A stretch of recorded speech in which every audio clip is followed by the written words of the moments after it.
and the cell phone, right? The continuous both monitoring and drip.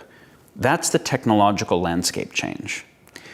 Simultaneous to that, we also see that because of globalization and the extent of globalization, the issues that we're facing are more complex and more abstract than the issues we evolved to be able to face.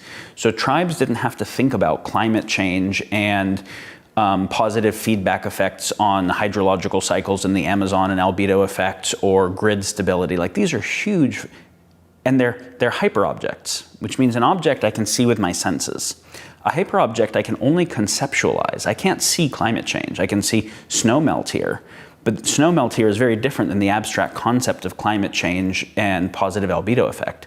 The same with, like, I can see a weapon, but I can't see nuclear risk writ large, right? I can't see the information ecology writ large. So I can understand it, but we kind of didn't evolve to do that well, so we have to train ourselves to do it well, or we won't.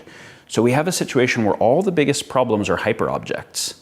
They're very complex, and they're interconnections of hyperobjects, and we're not trained at all for how to do that. That's another thing, right? So the issues are authentically more complex.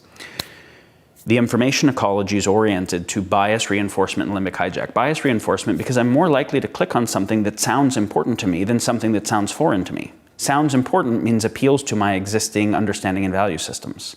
So that inherently does bias reinforcement, even without the intention to do so, right? And so it's not trying to drive political polarization, it's trying to drive profit and maximize time on site, and political polarization and radicalization just happens to be a second order effect.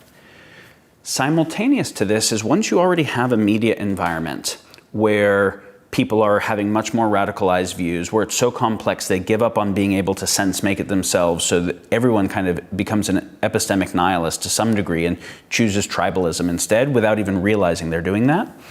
Like, what is the group that I want to be part of that seems more like me? What are the leaders that I just have a felt sense of trust in more? In that environment, it's also way easier for actors who want to do narrative warfare to do it.